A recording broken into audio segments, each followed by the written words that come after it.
Right.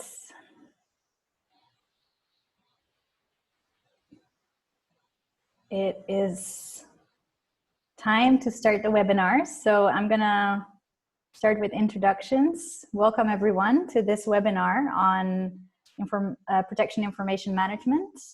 We're gonna talk about what is new in protection information management. And today we're co-hosting between myself, I'm Babette Scott. I'm the Protection Capacity Building Advisor with DRC, the Danish Refugee Council. And my co-host is Jude.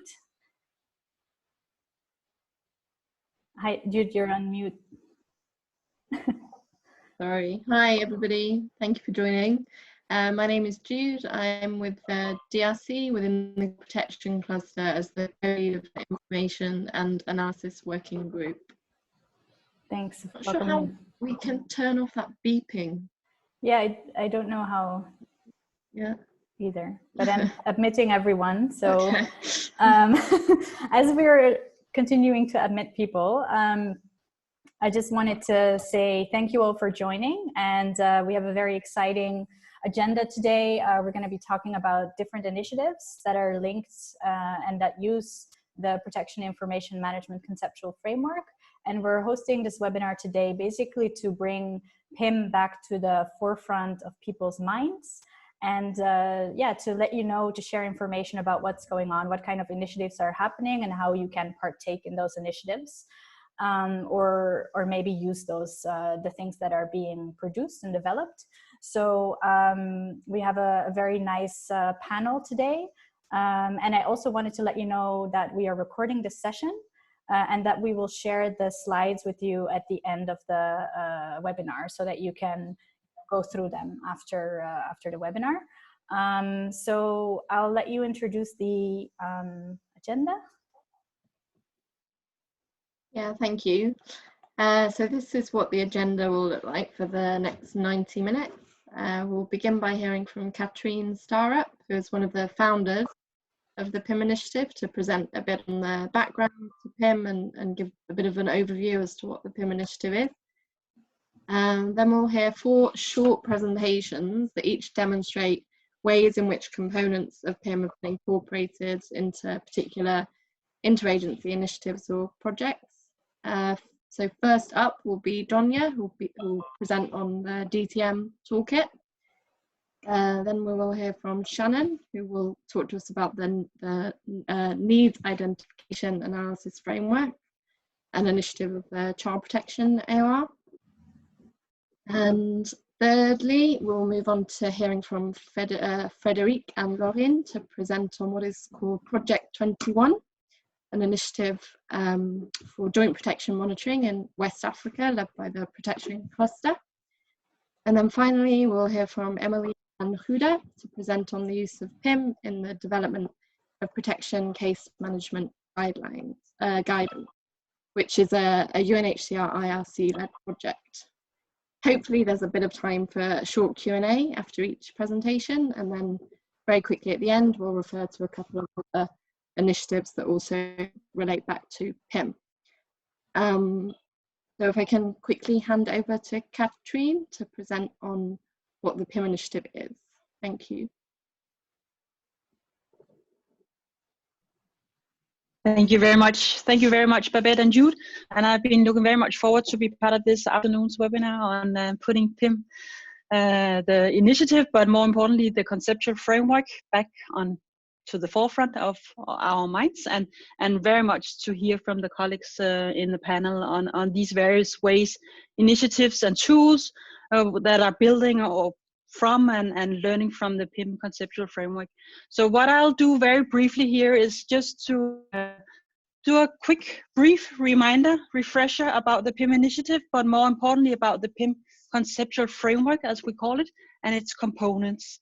So I'll talk a little bit about what this PIM conceptual framework is, its relevance, who's involved, how the PIM initiative and this framework brings together the protection and IM colleagues, but also importantly other sectoral colleagues, and the why did we embark upon this way back, what was the gap and the need that we saw, why did we come together to jointly further define structure, and strengthen what we call the discipline of protection information management. Next slide, please. So we came together some 5-6 years ago now in 2015, and the way in which we developed this conceptual framework and the way in which we work and continue to work is in a very informal and collaborative manner, by way also of meetings where we actually get to work together and tease out the various elements of the framework and its guidance needed and the application and refining these components. So we established DRC and UNHR, this initiative these years back, and we have continued to bring together and work with an increasing growing group and community of partners, all with a view to achieve evidence-informed quality protection outcomes for affected people in all displacement situations. So this is also important, that the conceptual framework on protection information management is indeed relevant and applicable across both IDP and refugee and displacement situations as such. So we are an increasing growing group of NGOs, UN agencies, other institutions, and also academia working on this. Next slide, please. So the reason for us coming together back in 2015 was really to close or to fill what we call that conceptual gap, the gap between when you have an information need or you are requested to have data and information analysis understanding on a specific situation in a specific location for a particular group of people, that need, and then what tools and systems approaches we then decide to use to fill that gap. We found that there was a gap in that process and in terms of having a truly informed decision making on this. So, you know, we have a specific situation, we have a specific information need, but what are the tools and systems that would be the most relevant, that would actually deliver that result and fill that information need that we have? There we saw quite a gap, and this is indeed why we embarked upon this PIM initiative and the development of this PIM conceptual framework. So what the framework aims to do is to ensure that safe, responsible, meaningful management of data and information with a view to take action, to have evidence, truly evidence-informed decision-making and protection outcomes. So each of the components of the framework serve exactly to do that, to have that principled, standardized, agreed upon, purposeful approach to how we manage data. With these individual components offering exactly that. And I'll just very briefly take you through what are then indeed those components of the PIM conceptual framework. So we started out having to make more sense and to define further what this whole discipline, as we call it, protection information management is. And for that, we've developed this, what we call the PIM concept, common terminology document. This was a really useful and it was a useful process, continues to be a useful document where protection and IAM colleagues sat together, and there were many sort of eye-openers in terms of concepts that we thought were very clear, but then when we started discussing, it wasn't clear at all, and we had also different perceptions and ideas and definition of what these concepts were. So this is a core starting point in terms of getting that dialogue going between protection and IAM, but also other sectoral technical colleagues, because only when we are able to actually have a communication and an informed dialogue on these matters, then we are able to move forward. Next, importantly, in terms of ensuring safe, responsible management of data, were the principles, the PIM principles. And as you can hopefully see, these are not new principles. Principles deriving from both protection and IAM, and are the strong and needed principles. But what we've done here is that we've put them into one place. These are the fundamental 8 core PIM principles that we need to follow and adhere to, all of us, when we work on protection information management. Then following that, there was also a need and efficiency and predictability and further facilitated collaboration by way of looking at what is actually that process that we go through, and aren't there indeed some generic steps that we always need to go through, and what are then those steps. So again, this is not new. We took, you know, different kinds of processes, the data cycle, the IAM process, the program cycle, the protection programming cycle, and so forth, and we brought that together, and then we agreed upon this is indeed the PIM process. These are the top 4 steps that we always need to go through, and that just makes it so ever so much easier that we now have this shared agreement and understanding of what indeed are the steps, as well as those sub steps that point us to important elements of the process, including, for example, the consultations and engagement with affected people very early on. Also establishing data sharing frameworks, also not as an afterthought when we need to share data, but from the very beginning. So just to give 2 examples. Then the next component is the famous PIM matrix. Again, this was really important and needed work because of all those systems and tools and approaches and methods and what have you that we use every day in our work with protection data. But there was lack of clarity in terms of, you know, what is protection monitoring? How is it different from protection programming, M&E, monitoring and evaluation? And what is the difference between protection monitoring and case management? So that whole clarity that this PIM matrix provides has been hugely helpful for us to, again, have much more informed decisions on which systems and tools we use to fill our information needs, and to have that dialogue amongst different multidisciplinary teams, and to have informed and efficient decision making with our scarce resources at hand. Then the next component is the data sharing framework, framework for data sharing practice.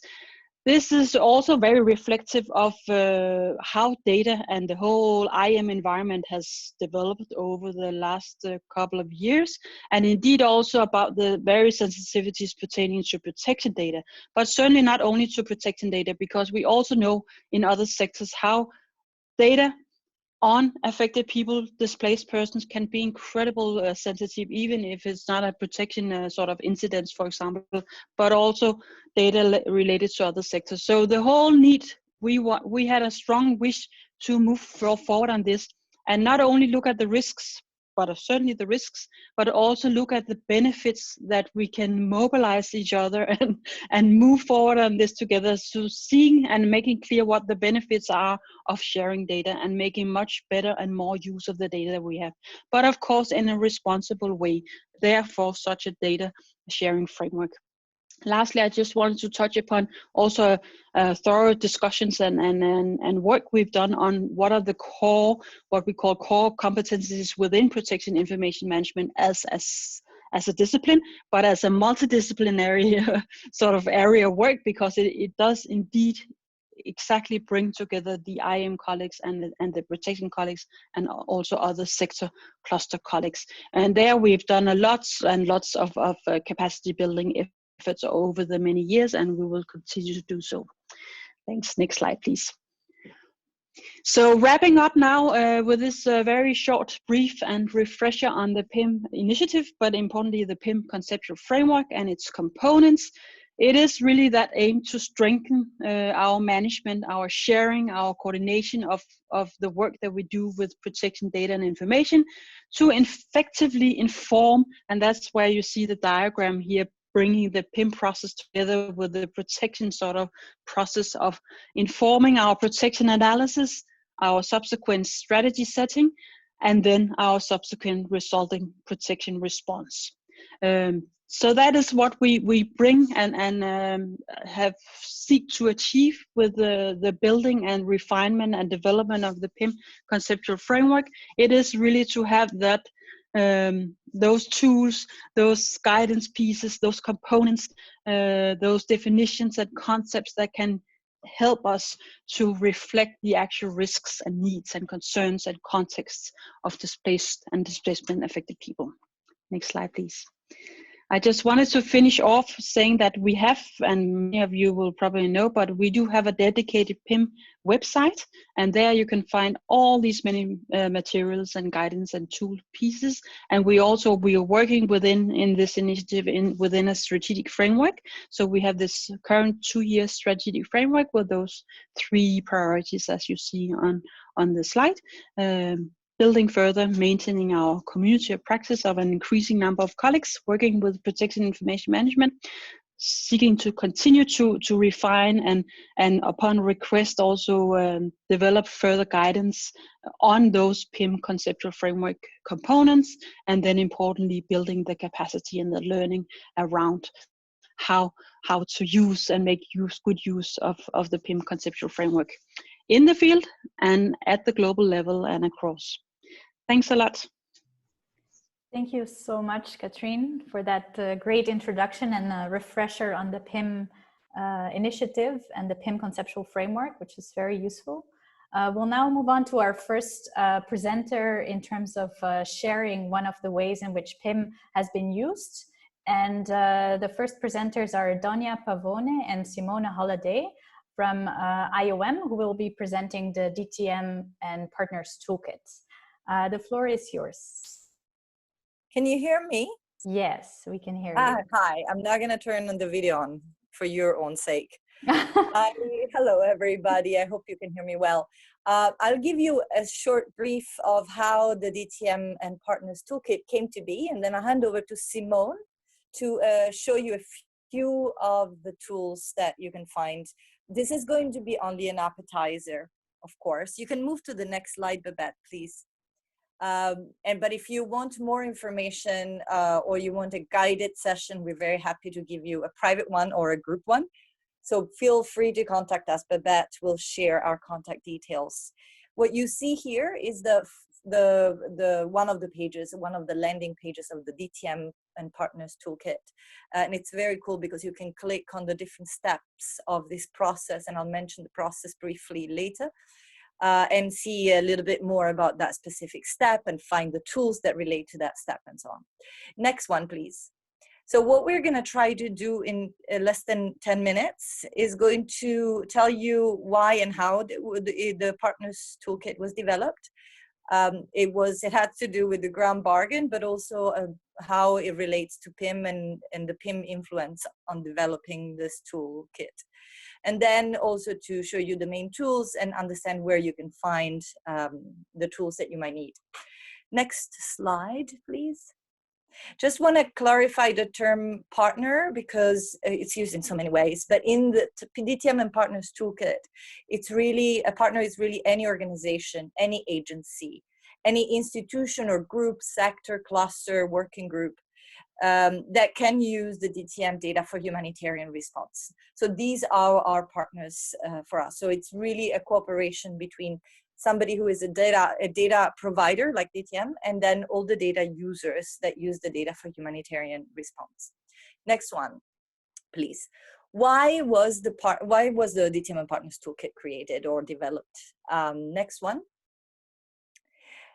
Really, what DTM colleagues realized a few years ago is that there have been many cases in which DTM collects a lot of data, much more than just a number of IDPs or returnees or whatever they collect, but this data is not necessarily used as much as it could have been. So we felt accountable for not using this data. Next slide, please. So we try to understand why. Why is this not happening as much as we would like it to be? We realized that there are a few different reasons for that. We realized that we asked actually the partners, and we realized that often DTM does not collect the data that the partners need, not in the right way that the partners need it to be, or the partners just don't know where to collect the data. So we tried to find solutions. And how did we do that? Next 2 slides, please. How did we look at it? We looked at what already was out there, and we saw that PIM had already done a lot of the thinking behind this. We saw that, for example, PIM recognized the importance of the collaboration between IM and the sectoral expert in the case of PIM protection, but also that they had defined specific roles and competencies and skill sets in the competencies that Catherine mentioned probably before. We also saw that there was a shared process to ensure accountability and predictability based on the best practices, the PIM process you just saw in Catherine's presentation, but also the matrix clarifying what each IM system does. And also one of the biggest thing, that really great contribution of PIM, the common terminology. So clarifying what we mean when we use certain words. But we needed more. Click, please. We needed to go beyond protection. We needed to look at all sectors, not just protection, because DTM provides to all partners. Next. We also needed to clarify further roles and responsibilities of DTM and the partners. And we realized this was not a DTM only challenge, so we decided to work with others. Next one, please. So that's where the ground bargain working group under the ground bargain, ensuring data and analysis are useful and usable for response, that you can call Edward, because Edward is unpronounceable. The working group made of a number of clusters, agencies, NGOs, initiatives, including PIM, GIPS, ACAPS, and so on, and donors themselves. And we worked together, next one please, to realize really that we had a common process already, and most of us already use certain steps in the same order or in slightly different order. And we could account on that process to ensure predictability. Next one. But also, and that was important, that we need at least 4 actors around the table to do evidence-based decision-making, which is really what we wanted to do with providing data for response. We needed IM data experts. We also needed cultural and context experts. We needed subject matter experts, not just protection, but all subjects. And then we needed decision makers. If only one of these is missing, then we don't have what we want and what we need. Next slide, please. So we took the results of the EDAUR working group under the ground bargain, and with some of the same partners and additional ones, we developed the DTM and Partners Toolkit for Cooperation. Next one. And so I'm going to hand over to Simone and mute my mic. Over to you, Simone. Next slide, please. Thank you, Daunia. Hello, everybody. As Daunia emphasized, and also Catherine, there's a clear need to bring together all these different skill sets and subject matter experts so that we can have a more interdisciplinary conversation that leads to decisions on identifying data needs, having appropriate data management, analysis, and responsible use that meet our humanitarian obligations. But how do we work together more efficiently and understand our respective disciplines to meet this common goal? So the toolkit has some valuable resources, whether they're guides, pocket handbooks, even SOPs, standard operating procedures that have already been vetted by clusters and areas of responsibility. Let's take a look at some of my personal favorites to share with colleagues who are considering on embarking on a protection enhanced data collection activity. So down the rabbit hole we go. The toolkit, the guide, and you see the link there, is a good place to start. It does not work on a search function. Instead, it has keywords that are already identified. So these already identified keywords, you can find words such as DTM for protection, DTM for disability, DTM for intersectoral analysis, DTM for PSCA, and also a full repository that has links to other resources per the data collection lifecycle. Next slide, please. So in bringing together all these perspectives and keeping partners, as Daunia mentioned, at the center, so keeping all these various subject matter and cluster partners at the center, how can we make this mix with so many interests, this complex data lifecycle, and all these steps more predictable? Click, please. So you can click through each of the steps And the page gives you supporting documents on shared approaches. Click please. Including some comic strips that emphasize key steps to consider. For example, do no harm checklist and a link to it. How to be sure to work with the Country Information Management Working Group and specific templates to guide us through that process. The nice thing about the comics is that it draws you into reading, and then it emphasizes key areas for collaboration, and then gives links to tools and frameworks within the comics. Next slide, please. Another good place to start is the protection page. So here we have presentations in multiple languages, country presentations, and then DTM for specific sectors, CCCM, disability inclusion, child protection, mine action, education, GBV. Also some more frameworks on data sharing and a field companion for how to do sectoral questions for a location assessment. Next slide, please. Just as one example, some standard operating procedures that help in decision-making related to including or whether or not to include protection, GBV, child protection indicators in an upcoming data collection activities. And so this is a real step approach. Next slide, please. I think this is also pretty valuable because it takes us from or to the actual indicator, gives a narrative description, a graphic, and even the question and observation method used to collect this indicator. And on this slide, we use the example of access to food distribution by women and girls. So it's a quite specific tool related to a specific indicator, and it shows how it can be communicated, collected, and visualized. Next slide, please. This is the last example I'll share, and there are many more, but this is also a well laid out and easily accessible pocket guide. I always love those. It has a space for country colleagues to include information on referral pathways in the event GBV is encountered or GBV incidents are encountered. Of course, that's not it, but just to share with you some of the utility and the valuable tools that are included in the DTM toolkit. If you have any questions about accessing the toolkit, feel free to reach out. Thanks a lot. Thanks, Simone. Babette, I saw Edward has a question in the chat. Do you want us to answer now? Yeah, sure. Please go ahead. Edward, hi.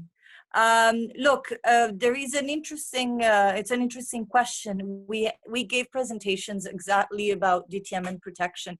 And what we realized and we explained to our colleagues is that the DTM has, can collect information that feed to a number of categories of the PIM matrix.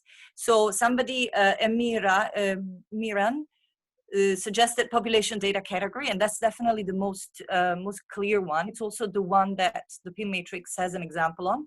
But in reality, you can use the DTM to collect information that you can even fit into your protection analysis that you would, that you would usually get from a protection monitoring system. So it's really important not to confuse DTM for a protection monitoring system, because it's true that it goes in rounds, but it's really specifically used for with observation and key informant. So there's certain things that you will never get from the DTM key informants and that you need for protection monitoring. So there's certain information you can bring in on needs, on resources, on services, but you always need to complement that with other with information you get through your other tools, your other data collection exercises. I hope that was satisfying. Yes, and there's another question I'm seeing. How to access information, how to access information to DTM. And does the constant companion referral pathway toolkit work for child protection and case management services also? And is it live in DR Congo? Okay, the last one is a constant companion referral pathway is a very short document that explains how what you need to have in place and what the roles of the DTM colleagues would be, or the data collection people would be. It's not a data, and it's not a case management system at all. You can see it. I can share the link later on the chat. But it's not, maybe you're thinking of something different. It's not a case management system, and definitely DTM does not do case management systems.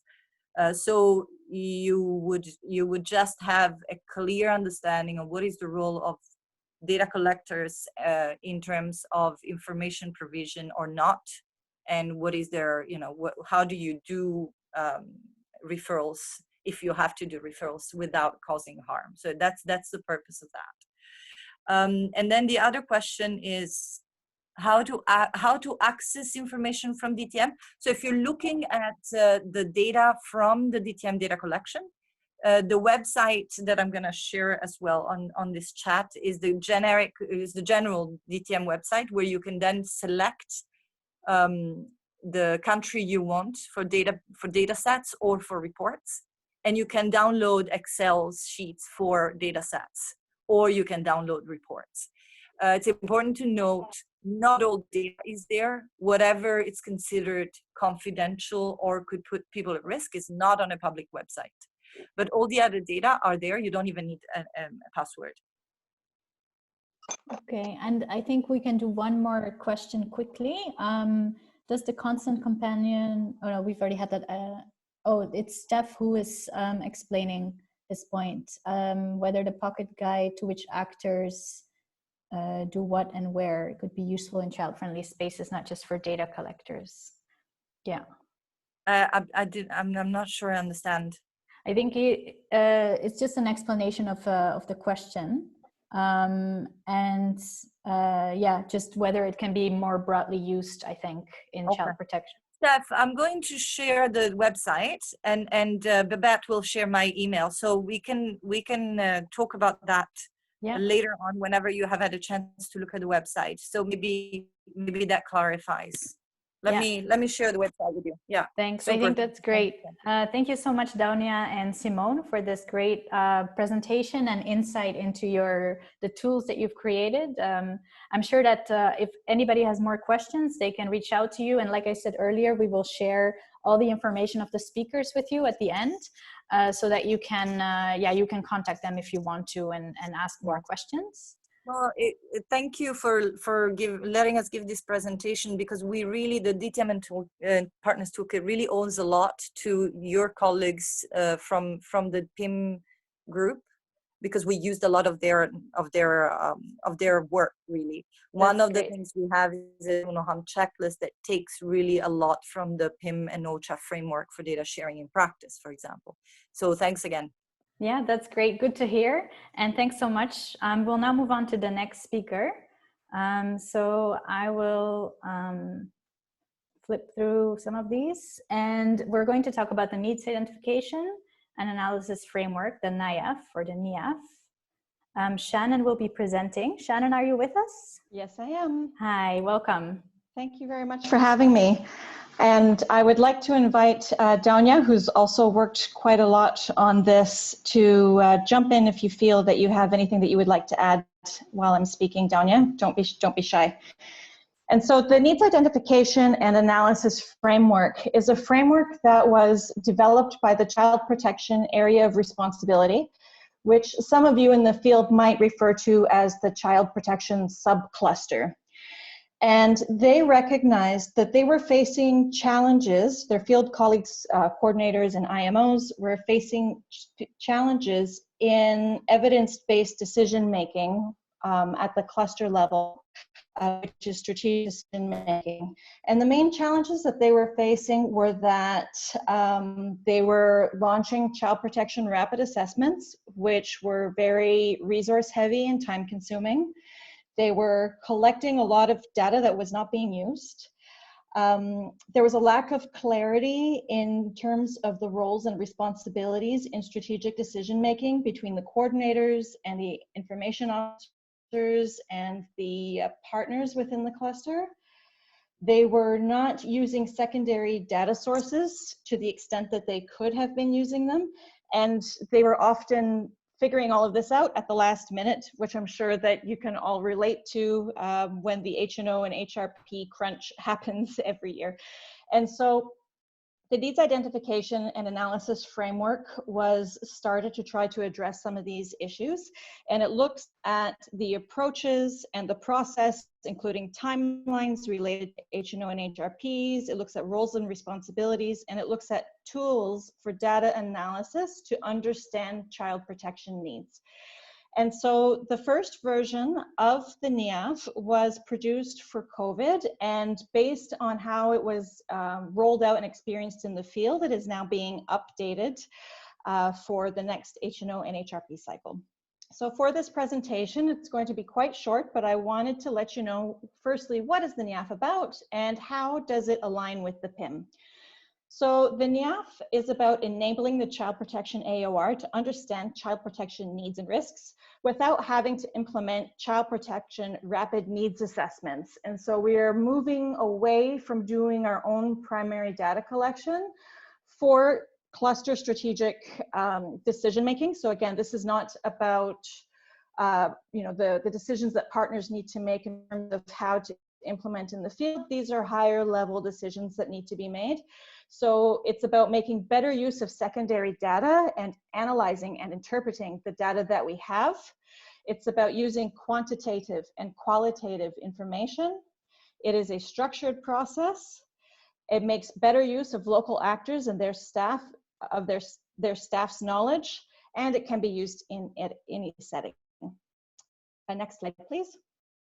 So just as PIM is not an IT system, NIAF is not an assessment tool. It's a framework to help child protection actors use what's available to work together to come to conclusions about child protection risks and needs in order to make strategic decisions without having to do their own primary data collection.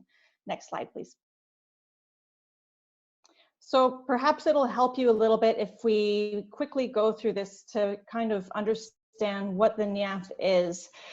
When we follow the NIAF process, first we look at who are the population groups at risk, so IDPs or host communities. Then we look at where are the areas that are affected by a crisis. We try to understand better which children's groups are at risk and what risks are they at, what child protection risks could they be facing.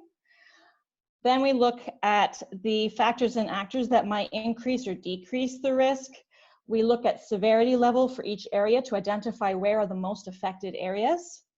Then we calculate the children in need, and we figure out how we want to help them, which mechanisms and modalities can we use to deliver our child protection services for the response, how many people do we want to target, and the costing. Next slide, yeah. So how does it relate to the PIM matrix? So I used the top line of the PIM matrix for the PIM components. And you see there that there's protection needs assessment, and we are not replacing that with child protection needs assessment. As I said, we're trying to move away from doing primary data collection. So if you click, please. What we're doing is that we're using the data that is available to interpret it for child protection analysis. So we use population data. If protection needs assessments have been done, we'll use that data. Also protection monitoring, security and situational awareness will also factor into our child protection analysis. Sectoral information, we use this quite a lot. So other sectors such as if there is high food insecurity in an area, we can interpret that data to mean that there may be higher risks of child labor or child exploitation or child marriage.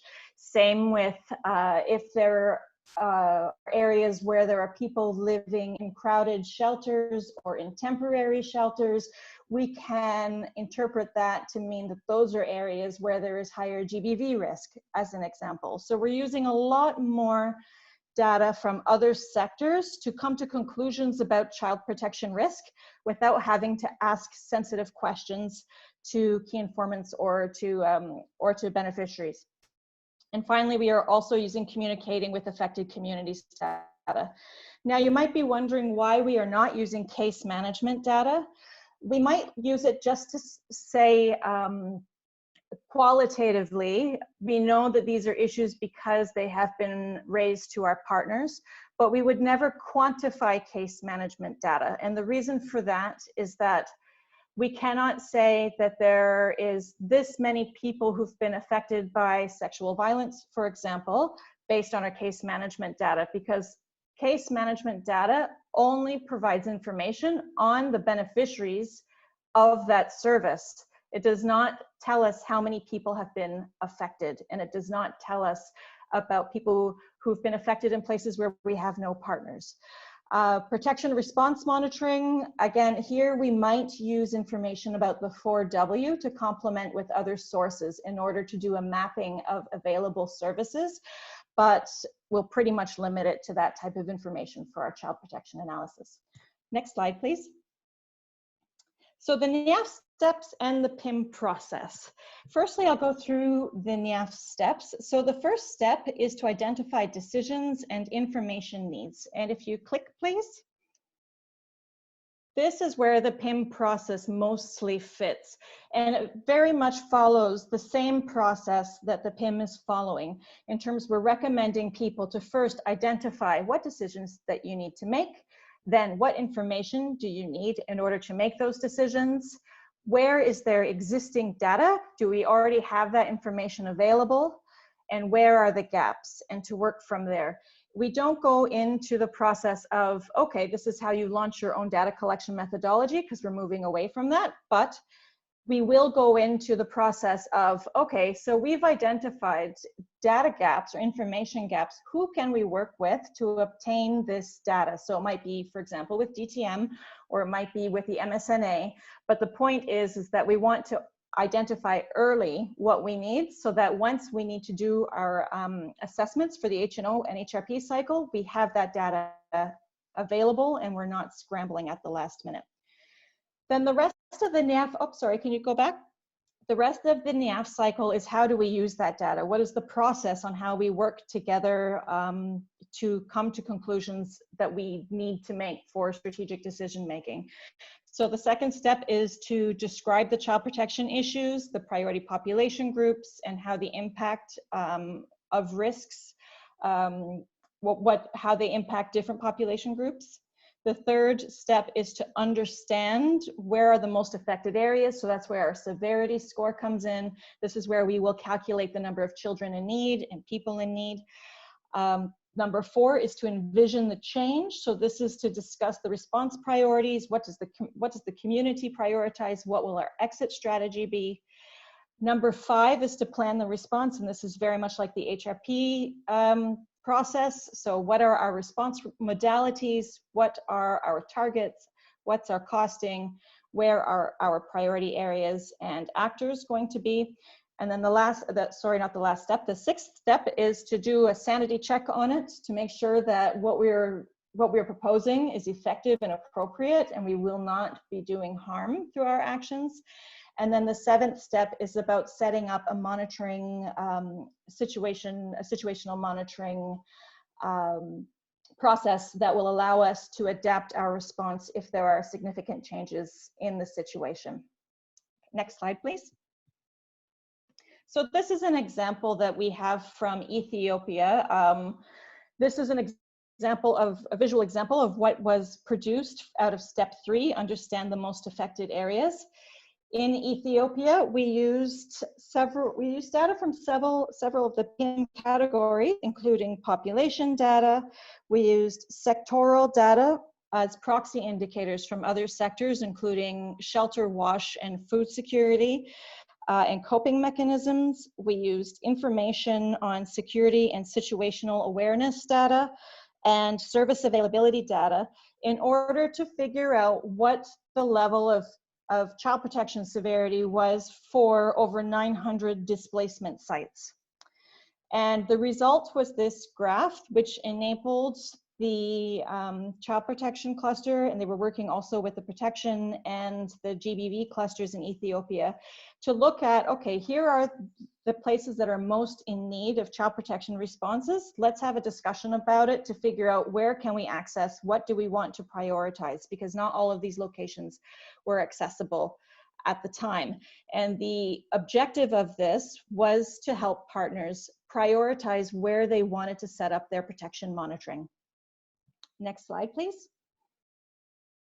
And that is it. So that's just a quick snapshot of what we are setting up with the Child Protection AOR. And if you'd like to have more information on how it's done or tools that we're using or whatnot, please don't hesitate to contact Danya or myself. And Danya, do you have anything that you would like to add? No, just one thing. We are in the process of revising the last version of the handbook. So if you're interested in having a look before Monday and giving them some comments, you're very welcome to do so. Let us know. Over. Are there any questions? Hi. Oh. Sorry. Hey, Shannon, this is Jude. Thank you very much for that very insightful presentation. Super interesting and helpful to understand better how different components of PIM are connecting to this work in a more practical way. Very quickly, we can open up to questions, but very quickly. And then, well, if there aren't any, we can move on to the next presentation. So if anyone has a question, please jump in now. Or if you're shy, you can also contact us bilaterally. I know there's a lot of people on this call. Sometimes it's a bit intimidating to ask questions. Also, feel free to put questions into the chat. One question here from Ava. How are you working to implement this in different country offices? Good question. We are, I don't know where to start with that question, Tanya. You're welcome to help to jump in. We are working with the child protection AORs, and we are also encouraging the protection clusters and the GBV clusters to follow the same process, which they are doing. There has been a panel of people at the global level that have been set up to support the countries remotely in terms of following the process so that they can see how it's followed and to guide them on each step so that they can learn how it goes.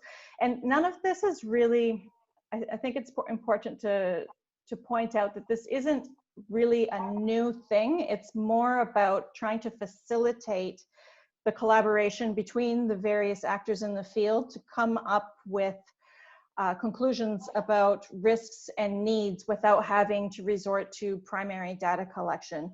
And so we do have some countries that are assigned to us, and we are also open to receiving requests. If anyone has a request for help, you can contact us, and then we can help guide people through the process through kind of like a mentoring manner. Yeah, and maybe just to add, the AOR, the Global Child Protection AOR, has a number of help desk and other support staff at global level, and they are all being trained on how to help the country coordination groups on, you know, on really doing their analysis and the response planning using the NIAF.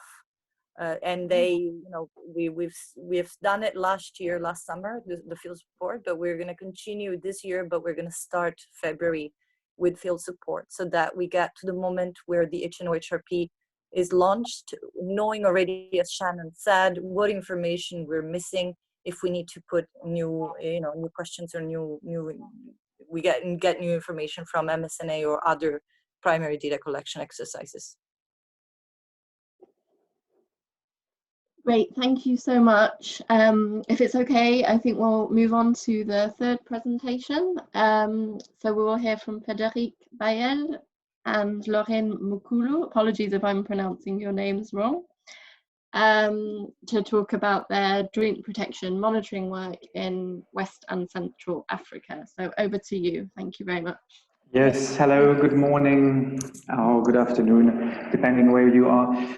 I'm very sorry, I have to excuse Lauren. She couldn't come today. She just had a last minute, imperative. So I'm going to try to present the joint protection monitoring, the project 21 that we have started with the Regional Protection Working Group in West Africa last year. So maybe the first question is what drove us, and within this PIM initiative, what drove us to develop a joint or harmonized framework for protection monitoring in West Africa is first that we realized that there are numerous different assessment and initiatives existing in the region, and especially and also in protection monitoring, but those were not talking to each other, and in a region where the crises are spreading across multiple countries, it was quite important to be able to get harmonized information in order to have a common narrative on the protection crises that are happening in the Sahel region or in the Lake Chad region, or around Central African and Cameroon and on the Central African crisis region axis. So last year we started working with the Regional Protection Working Group to try to map the different protection monitoring system, and more precisely the community monitoring protection monitoring system, or what we would call now the protection risk monitoring. So we are not mapping the incidents, but we are mapping the systems that are existing, assessing the level of risk and the types of protection needs existing in the different in communities. We came out for Mali, Niger, and Burkina Faso with 14 different systems existing. Some of them refusing to talk to each other for issues related to fear or to unresolved issues of data protection and sharing and past interpersonal difficulties or interagencies difficulties. The decision there from the Regional Protection Working Group was made to try to develop a system which would provide a picture on 7 different themes related to protection. So we had a series of questions on child protection, on general protection, on legal protection, on education, on integration, durable solutions, sorry.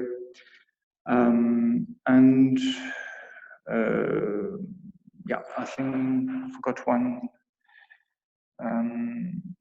community engagement. We developed the first questionnaire. There was a process of consultation with over 20 partners involved, and out of those 20 partners, 12 have responded and provided insight in it. And then we decided just to move forward and to implement it, to see how it would go, instead of waiting for a buy-in from all the different organizations. And that was the decision that we took at the time at the Regional Protection Working Group. So we implemented a questionnaire in a region called the Liptako-Gourma, which is a region between the 3 borders between Mali, Niger, and Burkina Faso, and involved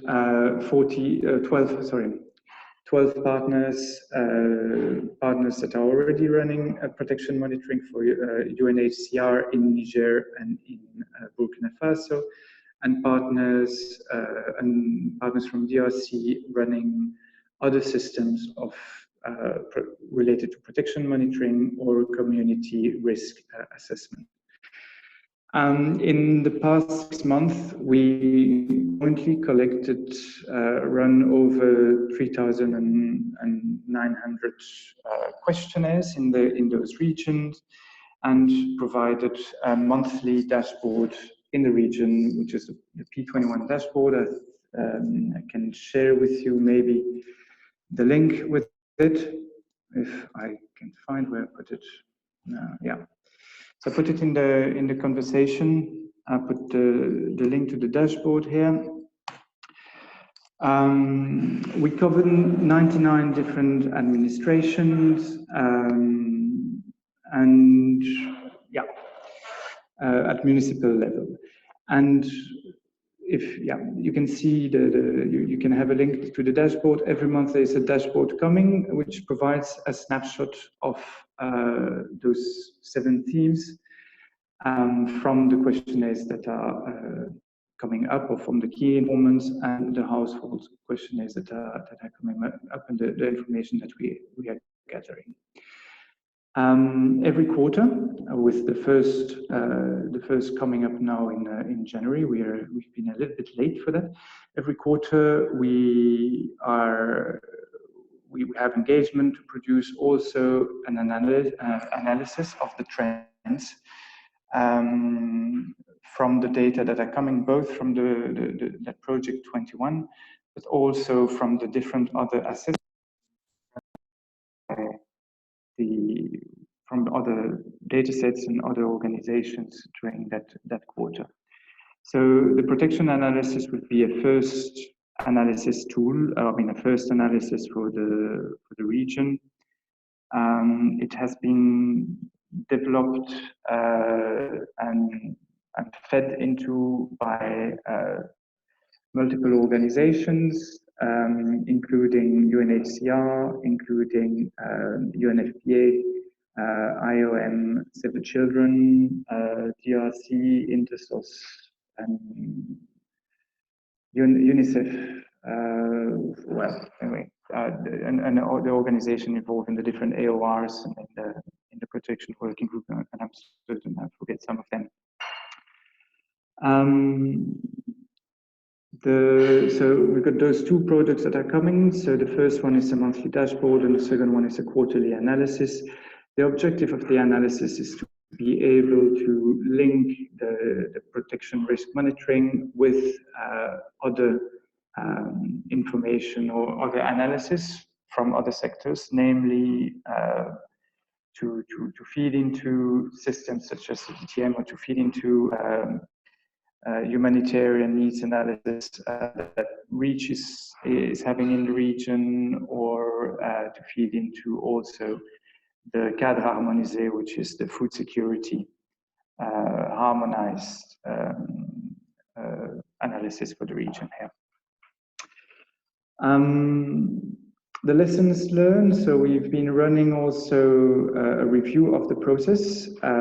Amongst the lessons learned that we got is that from the side of the enumerators, there is a clear demand that both the questions and the size of the questionnaires be adapted to them. So the language is quite important, and also to make sure that the questions and the questionnaires are simple enough. On the other side, we also have demands from specialized organizations, for example, child protection organization or organization working on gender-based violence, that the question be more detailed or more complete. So we are navigating between those two, between the interest and the ambition that there is to be able to have a protection risk monitoring system that can be put in place by anyone easily, and in a way that is very simple, and in a way also where any stakeholder or any person in running those questionnaires can see a direct benefit, both in having access to a system, or to a way to compare the data they are collecting to the data of the other municipalities in the region, also to have a way where they can compare their specialized assessment or their more targeted and more precise assessment to the generic data and information coming from the P21. We are reviewing the questionnaire right now. The review should be finished now in January, and now then in 2021. The ambition is to extend the reach of the P21 from the 3 countries, Burkina Faso, Mali, and Niger, to other countries in the region. Last quarter of 2020, we have extended it. We have adapted the questionnaire and the methodology to respond or to gather information responding to the situation in Ivory Coast and the displacement in Ivory Coast between Ivory Coast and Liberia and Ghana. And that is where, I think that's where we are now. So the data are available. The analysis will come out, and I would pretty much welcome you and invite you to have a look at it, and any feedback is most welcome. We are particularly interested in ensuring that there is a link between that system of protection risk monitoring and the other systems of information management and analysis in the region. Yeah, and I hope this is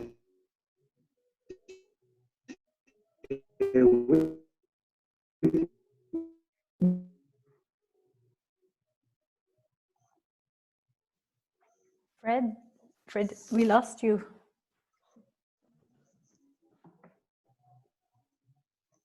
Can you say something? Any questions? Ah, there you are. Yes, sorry. Sorry, we lost you for a second. Yeah, there's a question in the chat. As DTM is partly feeding protection monitoring, like Dania mentioned before, how is DTM information integrated in the regional protection monitoring system in West Africa?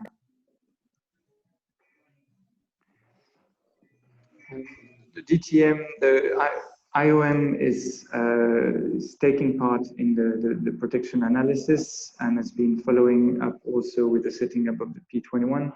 I think there is a complementarity there between the DTM and the P21.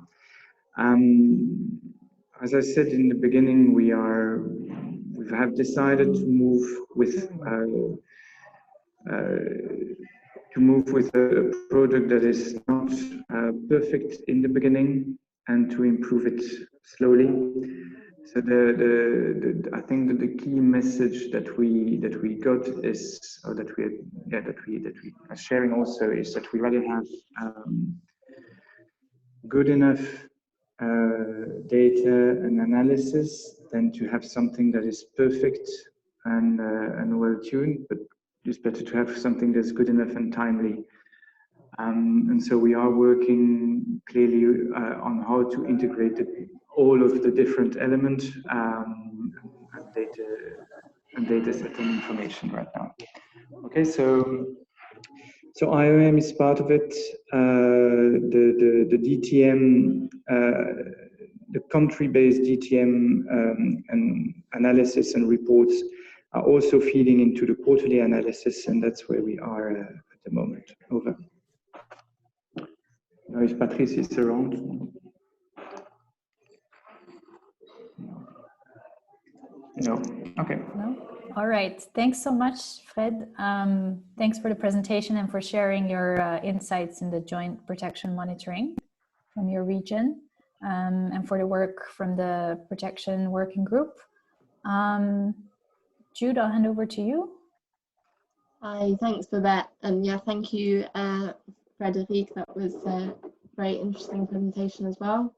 We can move on to the next one, the final presentation, which is about the integration of components of PIM into the protection case management guidance developed by UNHCR and IRC. So if I can hand over to Huda Chalkoul and Emily Krem, if that's fine.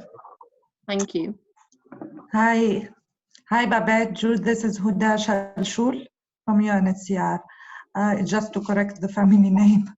So before handing over and giving the floor to Emily, who will present the guidance in detail, I wanted first to thank you for having us and offering us this opportunity to present the protection case management guidance. As you know, protection case management is key for UNHCR to achieve its mandated commitment to protect refugees, IDPs, and other persons of concern, and to enable their self-protection, self-reliance mechanism, and contribute to finding solution as well. So the protection case management guidance and forms were developed jointly through a collaboration process, and it's a partnership with IRC, and after consulting a reference group, and I'm sure Emily will provide you with more details on this, on the key actors who contributed to this guidance and the different field experience that the guidance is based on. So one of the main objectives of the guidance is to promote right-based approach during the different case management phases, as well as promoting accountability across organization and clusters to adhere to the minimum standards required for quality, principled, consistent, and coordinated service provision, and to avoid duplication of efforts or gaps in the protection response. Therefore, a stronger standardized case management system will certainly contribute to establishing a stronger protection information management system, able to provide quality data and information on people in displacement situation in a safe, reliable, and meaningful way. So I will give the floor to Emily, who will present the guidance, its annexes, and the next steps, and we'll encourage all the participants to contact us bilaterally if they want to test the guidance in the field. And Emily for sure will give you more information about how to do that. Thank you. Emily, over to you. Thanks, Huda. Hi, I'm Emily. I'm a Protection Rule of Law Technical Advisor with IRC, and this presentation will briefly explain why we created the guidelines, what excites us about them, and how it fits into the PIM framework. So in the communities where we were working, there was always a sense that something was missing for the clients that we were working with, that they did not fit into the classic humanitarian GBV or child protection case management programming. They were clients that experienced trauma, but they were not, you would not consider them having experienced gender-based violence, or they were not children. So in response to this, we had a number of country programs who began piloting approaches to protection case management without necessarily a standardized interagency guidance. And two of those examples were Lebanon and Uganda. Based on this learning, IRC developed in 2019 a first draft of this guidance. However, this guidance we felt was really defined about what it was not. It was not gender-based violence case management. It was not child protection case management, but we were having trouble articulating what it actually was and why it was different from these two systems. And then in 2020, IRC and UNHCR collaborated to develop the first interagency protection case management guidance. And these guidelines emphasize the importance that we shift from a rights-based approach to be able to support clients who are at risk. Next.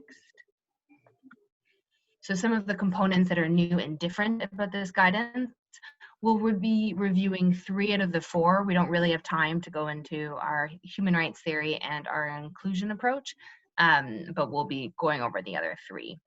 Next.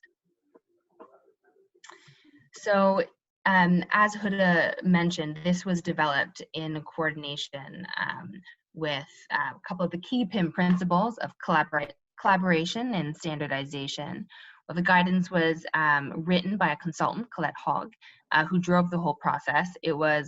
She developed closely with a reference group that include members at DRC, UNHCR, IRC, both headquarters and representatives from country programs, and consulted very closely with HI, Humanity Inclusion, and IMC.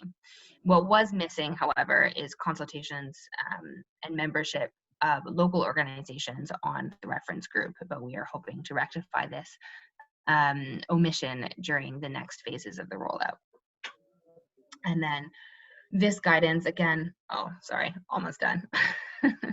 This guidance also aims to bring together the wider protection community and provides a common language and common standardized definitions, tools, and approaches across agencies.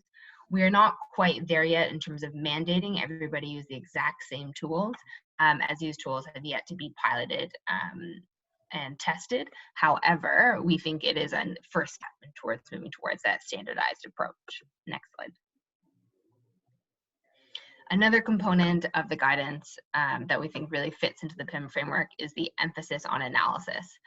The guidance really is grounded in the context of where they are. It emphasizes the importance of understanding the context, who the key stakeholders are, and using a protection risk analysis to frame the approach. Most importantly, to understand the types of violations that might be present, their root causes, causal agents, and who is most at risk of experiencing them and why. And this context analysis directly leads into the prioritization of cases and targeting criteria. It helps us think through who should be targeted for this program, who is the most at risk.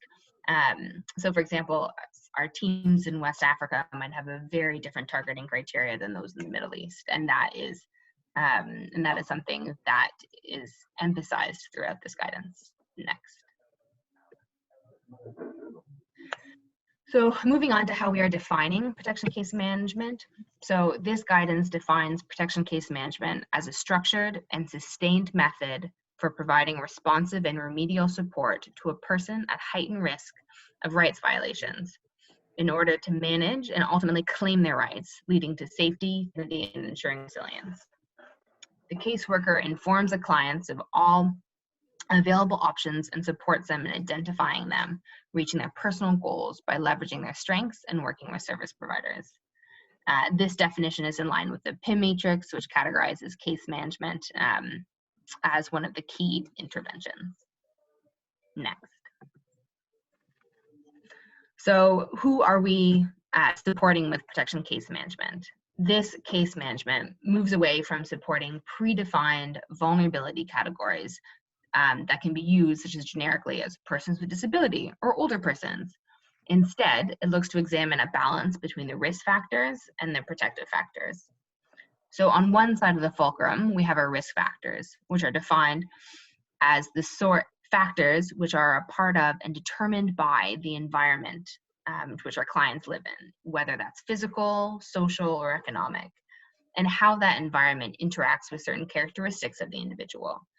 That could possibly increase their likelihood of experiencing rights violations. And on the other side of the balance, or other side of the fulcrum, we have protective factors. And these refer to all of the strengths, attributes, capacities, resources available within a society, within a community, or that are inherent to the individual that allows them to manage and reduce risks and strengthen resilience. We use this definition because it acknowledges a person's characteristics and circumstances, which could be their age, gender, disability, or other diversity considerations, which can result in risk factors when they interact with threats and barriers in the wider environment. However, it does not assume that a person is inherently vulnerable because they are older or if they have a disability, but if the environment itself creates threats to their safety or barriers to accessing their services. So it really emphasizes looking at a situation holistically. It also emphasizes people as active agents in dealing with their own difficult situations and the critical role in protective factors, their own strengths, their resources, and their capacities in reducing the risk factors. It also implies that a certain combination of risk factors can intersect, creating an intersectional approach to increase a person's risk and create a unique experience of oppression. In conclusion, it recognizes that whether a person is at heightened risk, we need to understand the wider social environment as well as their own protective factors. Next. So the guidance also has a section on data protection, which again fits into the PIM network. And the data protection section is divided into 3 different components. One is on documenting client data. So in this guidance, we've piloted and standardized forms for use in various settings. And these forms have gone through a review process, but are very much a starting point for developing and harmonizing case management forms. As the PIM matrix mentions, this data is essential to inform decisions around each case and well as programming as a whole. And there is a definite gap in the protection case management component because we don't have a standardized information management system like GBV does, the GBV-IMS or the CP-IMS. There's currently no standardized database yet, and we are currently using a mix of paper forms, Excel, ComCare, sometimes Primero. We hope in the next steps to develop something a little bit more standardized, but we are not there at this exact moment. The second component is the importance of protecting client data. So having minimum standards of data protection, we have an annex on that, and it provides a data protection checklist, staff data protection agreement, and a sample data protection protocol, including the handling of handling data in emergency situations, such as evacuations. And lastly, information sharing. So ensuring that the information we do collect can be used to support the clients either through referrals or to advocate with different organizations, as well as where relevant and where safe to aggregate information to sort of inform larger programmatic decisions. So we can use these shared definitions ideally across interagencies to really sort of understand the context a little bit more. And that, I really rushed through that presentation. We are done. So the next slide is our contact information. So please do get in touch if you want to learn more about the guidance, if you'd like to have access to the guidance. We are in the process of designing it and making it a little bit more snappy, and then we'll be able to send that out. We're hoping to present the package in a little bit more detail at the GPC, and we are hoping to do some initial pilot rollouts with the IRC and DRC programs. So yes, any questions? Hi, Huda, Emily, this is Jude. Thank you very much. Does anybody have any questions that they would like to put forward? If not, I have a question. Okay, we've got a question from Steph that says, how are you choosing where to pilot the system? That is a great question. So it depends on if we receive a lot of dedicated funding for the pilot or not. If we don't, then it will be currently where IRC or UNHCR has the ability to be able to pilot this, basically. But I know there's some also DRC programs that are interested in piloting this as well. So if you are interested in accessing the toolkit and participating in a pilot, please get in touch with Huda or myself. Thank you. I just wanted to ask, I think at the beginning you mentioned something about this being grounded in, I think you said inclusion and human rights theory. Can you explain a bit more about what you mean by that or how you've done that? Of course. So for the human rights theory, we really try to emphasize throughout the guidance that our clients are rights holders is one thing, so to shift away from a sense of emphasizing vulnerability and more emphasizing our clients as being having a right to these services, having a right to safety, etc. Also, the prioritization criteria and how we're targeting is based on those who are experiencing rights violations, and it is categorized through that. So we do bring in the legal framework to understand who we should be targeting based on that risk threshold. So that's more of the human rights-based theory. The inclusion theory is something that I find quite powerful, that is quite clearly brought out in the CRPD, so the Convention for Disabilities, as well as the new IAC guidelines for how to integrate persons with disability into humanitarian action, is their emphasis on barriers and understanding that a person's vulnerability isn't based inherently on having a disability or not having a disability, but really it's how they interact with the environment itself. And for me, I found it to be a really important framework to shift away from categories of vulnerability and more to having a more sort of nuanced understanding of how people sort of operate in the world we live in. Yeah, very interesting. Thank you. Okay, so Babette, are you there? I think if there aren't any more questions at this point, we can move on and begin to wrap up. Yes, I agree. All right, thank you so much to all of our speakers. What I wanted to say is I think that this really shows how the PIM conceptual framework has been widely used across different organizations and in different contexts. And I'm sure that there are many more examples like that. But first, Jude, did you want to go ahead and talk about another initiative that's going on? Yeah, sure. Thank you. So just very quickly, some of you on the call may already be aware of the fact that at the global level, we're currently developing a protection analytical framework.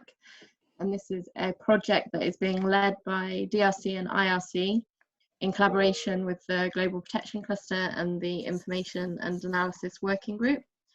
There's not really time to kind of go into all of the details of that here, but in a nutshell, the idea is to develop a framework to systematize the way protection analysis is done, and that this will be available for use for anybody interested in running a protection analysis. And something that we're very aware of is how to connect the work around the development of this framework to other processes or initiatives around analysis and IM. So that obviously very much connects to the work of PIM and ensuring that the two things are aligned, but also I think as I've been hearing the presentations today, there'll be a lot of linkages and crossover between work around the development of this framework and different aspects of these initiatives that you've all been working on. At the moment, we've got a consultant, Francesco Michele, who I think might be on the call as well, who's leading on the development of this framework, and it's coming together well. I don't know that I should say more about that at this stage, but if people are interested and want to know more, then please do get in touch, reach out, and more than happy to have bilateral discussions around this and give more of an update on how this is going and what this is all about. Thanks, Jude. Yeah, that's good. If there are any questions, feel free to get in touch or share them in the chat. It's also possible. And I just wanted to add in the last few minutes of this webinar that we also have the PIM initiative has an ongoing kind of project to compile different examples of how PIM has been put into practice in different manners. So that is not just we've seen a lot of examples today which have been more at the global level and in guidance, which is really key to demonstrate, but also in different country operations and how various colleagues and practitioners have used PIM and the PIM conceptual framework or parts of PIM, like the PIM principles, the PIM process, the matrix, the competencies, the framework for data sharing in practice, how these components have been used in real life and have been put into practice. And we are working on compiling some of these examples because we know that they are out there, but they're not always being shared widely. And we would like to share them more broadly and put them on the PIM website as well. So if you think that you have something, it doesn't have to be perfect, it doesn't have to be a good or even a best practice, but a practice in which you've used the PIM conceptual framework or parts of it, and you would like to share that because you think other people could benefit from it, or you would just like to highlight how you've used the framework, that would be really great, and we would welcome your inputs. We currently have a consultant working on this. Her name is Donna, and I put her email address on the slide. You can also reach out to me. My email address is there as well, or Jude, and let us know what your examples or example is. And if you would like to stay on and share with us after this webinar, you are also free. We can stay on for a a bit longer, and you can share your example with us this way. So yeah, I just wanted to let you know what this is basically what the webinar was meant to do, is to share initiatives, share information, and show the relevance and how PIM is being used in practice. And hopefully we will collect more information and more examples and be able to share them with you in the future. Jude, are you seeing any more chatter in the chat? Are you going to share the presentations? Yes, I think we can do that. And then if there are some examples of reports, it would also be great. Yeah. Yeah, sure. Yeah, that's nothing else in the chat. Great. So, I mean, just to reiterate what Babette has said, this has been, I'm amazed how much we've managed to fit into an hour and a half. A lot of really interesting and insightful pieces of information, and really good to hear how wide-reaching a lot of the work around PIM is. So looking forward to having more of these conversations going forward. We're hoping to organise a couple more webinars like this. So hopefully more details on that will follow soon. But thank you very much, everybody. Yeah, thanks for joining, and feel free to stay on and unmute yourself and share your experience or your thoughts. And otherwise, have a great rest of your day. And thanks for joining.